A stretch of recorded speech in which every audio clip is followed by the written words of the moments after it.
안녕 친구들, 한 주간 잘 지냈나요? 벌써 이제 다들 계약이란다. 학교 등교했죠?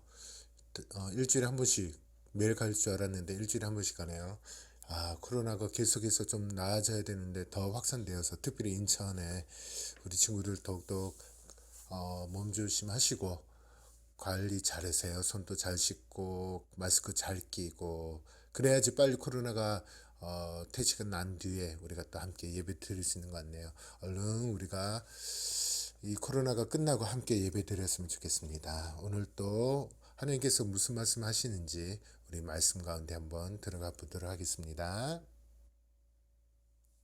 여러분, 제가 서울에 있는 유명한 도로가 보여드릴게요. 이게 무엇이냐면 바로 서울역 앞에 있는 서울역 고가도로라고 합니다.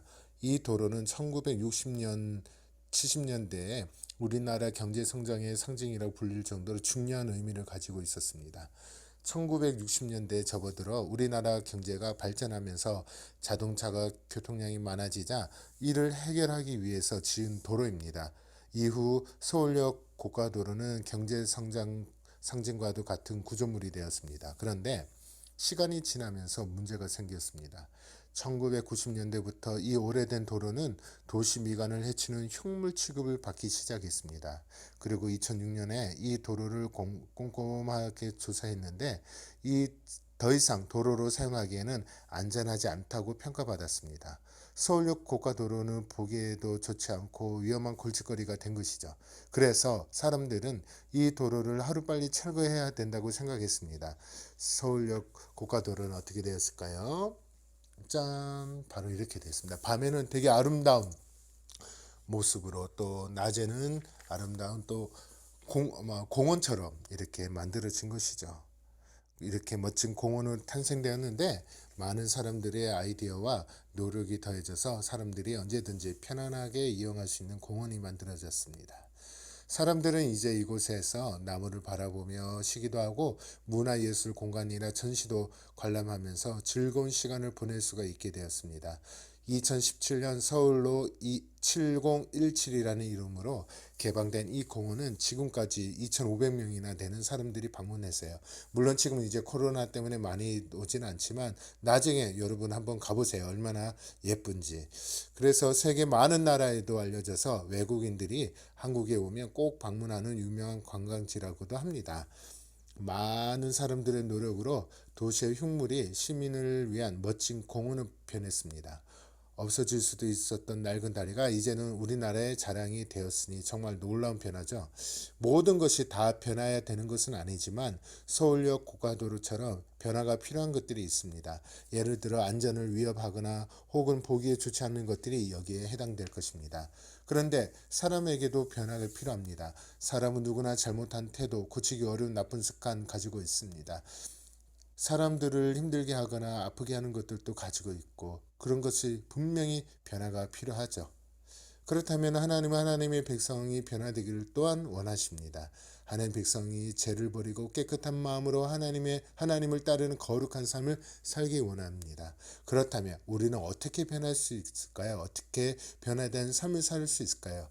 이것은 오늘 말씀을 보도록 하겠습니다. 함께 읽을게요. 시작. 말씀으로 깨끗하게 하사 거룩하게 하시고, 다시 한번 시작. 말씀으로 깨끗게 하사 거룩하게 하시고. 말씀이 뭐죠? 말하자요. 이 성경이에요. 성경, 오늘 또 강도사님이 설교하는 것이 다 말씀을 가지고 얘기하는 건데요. 이 말씀을 통해서 우리를 새롭게 하고 깨끗해 하고 하나님의 사람으로 거룩하게 할 수 있다는 것이죠. 오늘 또 말씀 가운데 우리에게 이 말씀으로서 무엇을 이야기하는지 한번 보도록 할게요. 느헤미야와 이스라엘 백성은 많은 어려움을 이기고 51일 만에 성벽 쌓는 일을 마쳤습니다. 지난주에 기억나시죠? 하나님이 그들과 함께 놀라운 일을 행하신 것입니다. 이스라엘 백성은 크게 기뻐하며 하나님께 감사했습니다. 그 후 이스라엘 백성 명절을 맞이해 예루살렘 성 광장에 모였습니다. 무슨 일로 모였을까요? 다 하나님께 하나님 말씀을 듣기 위해 모인 것입니다. 그래서 제사장이자 학자인 에스라에게 율법책을 읽어달라고 요청했습니다. 에스라는 사람들이 모두 볼 수 있도록 나무 강단을 만들어서 그 위에 올라섰습니다. 두루마리로 된 율법책을 펼치자 백성들은 모두 그 자리에서 일어났습니다. 하나님의 말씀을 소중히 여기며 마음을 다해 따르겠다라는 행동인 것이죠. 먼저 에스라가 위대하신 하나님 이름을 높이며 찬양하자 백성들은 손을 들고 아멘 아멘이라고 대답하며 엎드려 하나님을 경배했습니다. 에스라는 큰 소리로 율법책을 읽었습니다. 그리고 레위 사람들은 백성들 사이사이에 서서 백성들이 하나님의 말씀을 이해할 수 있도록 쉽게 설명해 주었습니다. 백성들은 에스라와 레위 사람들이 읽고 설명해 주는 하나님의 말씀을 마음에 다 담고 듣고 깨달았습니다. 하나님의 말씀을 깨달은 사람들은 모두 울기 시작했습니다. 말씀을 통해 자신들이 하나님께 지었던 죄들을 깨달았기 때문입니다. 이스라엘 백성은 그동안 말씀을 알지 못해서 죄를 지으며 하나님과 멀어져 살았습니다. 이제 이스라엘 백성은 하나님의 말씀을 통해 죄를 깨닫고 하나님께 회개했습니다. 그러자 느헤미야와 에스라가 백성들에게 말했습니다. 자, 여러분 이제 울지 마세요. 오늘은 하나님이 정하신 기쁘고 거룩한 날입니다. 그러니 너무 슬퍼하지 마시고 가서 맛있는 음식을 먹고 혹시 먹을 것을 준비하지 못한 사람이 있다면 그들에게 나눠서 함께 기뻐하십시오. 하나님이 기뻐하는 것이 하나님 백성의 힘입니다. 이 말을 들은 백성들은 울기를 멈췄습니다. 그리고 먹을 것이 없어서 소외되는 사람들이 없도록 서로 음식을 나눠 먹으며 다 함께 즐거워했습니다. 하나님이 정하신 기쁘고 거룩한 날, 그들은 다 함께 모여 하나님의 말씀을 깨닫고 하나님께 감사하며 기뻐했습니다. 다음 날 백성의 지도자들이 하나님의 말씀을 더 알고 싶어서 에스라를 찾아갔어요. 그리고 그들은 말씀을 통해서 그들이 모인 때가 초막절을 지켜야 되는 시기임을 알게 되었습니다. 초막절은 하나님 백성이 애굽 이집트에서 해방되어 가나안 땅으로 들어갈 때 40년 광야에서 초막을 지어 살던 것을 기념하기 위한 명절인 것이죠. 광야에서 이스라엘 백성과 늘 함께 하시며 그들을 도우시는 하나님의 은혜를 기억하도록 하기 위해 하나님이 정하신 명절입니다. 이 명절에는 온 가족이 초막을 짓고 일주일 동안 그곳에 지내며 부모가 자녀에게 하나님의 은혜와 구원을 가르쳐 주었습니다. 이스라엘 백성은 말씀대로 초막을 짓고 일주일 동안 그곳에 머물며 광야에서 초막 생활을 하면서 기념했습니다. 그리고 매일 에스라를 통해 하나님의 거룩한 말씀을 배우며 기뻐했습니다. 이스라엘 백성은 오랫동안 포로 생활을 하며 하나님의 말씀을 배우지 못했습니다. 말씀을 알지 못했기 때문에 죄를 지으며 하나님과 멀어진 삶을 살았습니다. 하지만 이제 백성은 변화되었습니다. 자기가 가진 것을 이웃과 나누며 함께 기뻐하는 사람이 되었고 다 함께 하나님을 높이며 예배하는 거룩한 백성으로 살게 되었습니다. 무엇이 이들을 변화시켰을까요? 그래요. 바로 하나님의 말씀입니다. 율법입니다. 하나님의 말씀을 통해 자신의 죄를 깨닫자 이스라엘 백성들은 하나님 앞에 눈물 흘리며 회개했습니다. 그리고 이제 말씀을 따라 거룩한 삶을 살기로 결단했습니다. 또 전에 하나님을 예배하는 기쁨을 모르고 자신을 위해 바쁘게 살았는데 이제는 하나님을 예배하며 하나님을 높이는 것이 가장 큰 기쁨이 되고 힘이 된다는 것을 깨달았습니다. 하나님을 더 알고 싶어서 스스로 말씀을 배우는 자리에 와서 귀 기울이며 듣는 하나님의 백성이 되었다는 것이죠. 하나님의 말씀이 이스라엘을 멋진 하나님의 백성으로 변화시킨 것입니다. 그래요.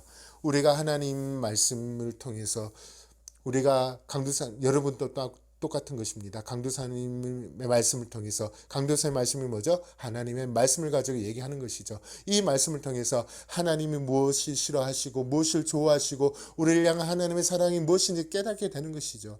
계속해서 코로나 때문에 우리가 함께 예배를 드리지 못하는데 점점 혹시 여러분들 마음이 떠나가지 않나요? 전에는 매주마다 나와서 함께 예배 드리는 그 마음이 있지만 계속 벌써 5개월이라는 시간이 지나면서 함께 예배 드리지 못하고 오늘 또 이 동영상을 올렸지만 그 마음을 기대하면서 보는 것보다 때로는 한 주간 또 못 듣는 우리 친구들이 있나요? 그런 모습들을 좀 내려놓고 다시 한번 하나님의 말씀을 귀 기울이고 하나님 말씀 가운데 서 있기 바랍니다. 하나님 말씀을 통해서 하나님 마음을 알고 하나님 말씀대로 살아가는 이스라엘 백성들처럼 그렇게 우리 친구들이 되기 바랍니다. 말씀을 우리를 깨끗게 하고 우리가 하나님 앞에 거룩한다는 것이 지난 시간에 배웠는데 뭐죠? 예, 구별된 삶입니다.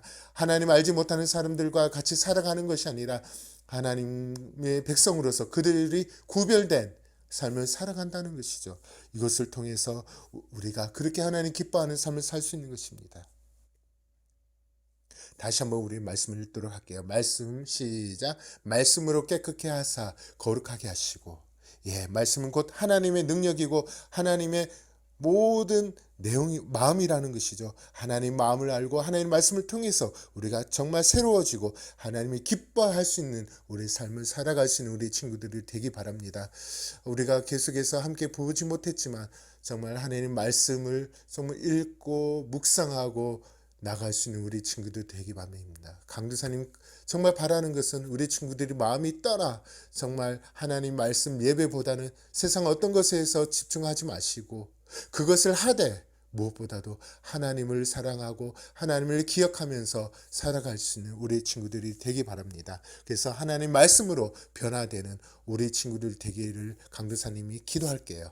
여러분 정말 하나님 말씀 이 예배 이 동영상을 기억하면서 빨리 하루속히 코로나가 종식되어서 우리가 함께 예배드리고 하나님 기뻐할 수 있는 우리의 모습, 우리의 예배, 우리의 모든 것이 되었으면 좋겠습니다. 한 주간 또 잘 지내고 다음 주에도 동영상으로 함께 예배를 드렸으면 좋겠습니다. 안녕.